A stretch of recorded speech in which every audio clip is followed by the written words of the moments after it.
Karen Whitmore stood on her perfectly manicured lawn at 6:47 am, clutching her phone with trembling fingers as she dialed 911 for the third time in 2 weeks. "Yes, this is an emergency," she declared into the phone, her voice pitched higher than usual. "There's a vicious pit bull terrorizing our neighborhood children. It just licked a toddler." The dispatcher's confused pause was audible even from 20 feet away, where Marcus Johnson was attempting to coax his golden retriever, Buttercup, away from the fence that separated their properties. The 3-year-old dog had somehow managed to squeeze her fluffy head through the chain-link barrier and was enthusiastically greeting 2-year-old Emma Patterson with gentle kisses while the child giggled with delight. "Ma'am, did you say the dog licked someone?" the dispatcher asked. "It's clearly aggressive behavior," Karen shrieked, gesticulating wildly at the scene before her. "And the owner refuses to control this beast. I demand immediate police intervention."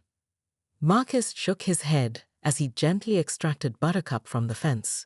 The golden retriever's tail wagged so hard her entire body wiggled, and she immediately sat when commanded, her pink tongue lolling out in what could only be described as a doggy grin.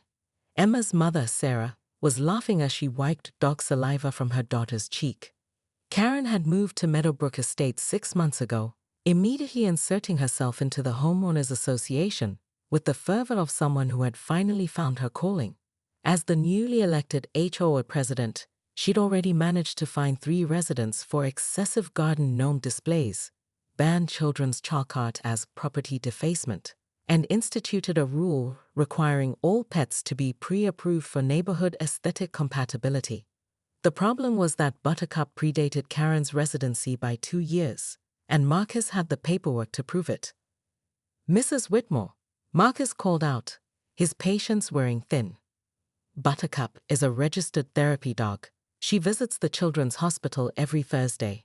The only thing dangerous about her is her tendency to steal socks from the laundry basket."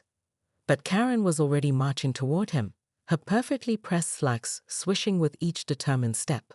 Her blonde bob remained immaculate despite the morning breeze, held in place by what Marcus suspected was an entire can of hairspray. She thrust a manila folder toward him like a weapon. "I've documented 17 incidents of aggressive behavior," she announced, her voice carrying across the quiet suburban street. "Excessive barking at 7:15 am. That's 15 minutes past our noise ordinance cutoff. Intimidating the mailman by wagging her tail. And yesterday, she had the audacity to defecate in my general vicinity. She pooped in my yard, Karen, on the other side of the fence, in my yard. The psychological impact on property values is immeasurable," Karen continued, ignoring his clarification entirely. "I've already contacted animal control, the city council, and my lawyer. This menace ends today." Marcus stared at her, wondering not for the first time how someone could harbor such intense hatred for a dog, whose greatest crime was being exceptionally friendly. Buttercup chose that moment to lie down and roll over, exposing her fluffy belly to the morning sun in a display of such pure contentment that even the approaching police officer couldn't help but smile. Officer Rodriguez stepped out of his patrol car, took one look at the scene, and sighed deeply. This was his 4th call to Meadowbrook Estates this month, and they were all variations of the same theme: Karen Whitmore versus the world. But as he approached the group, Karen's triumphant expression suggested she believed she'd finally found the ammunition to win her war against the neighborhood's most beloved golden retriever. She had no idea that her campaign was about to backfire in ways she never could have imagined. The real question wasn't whether Karen would succeed in her mission.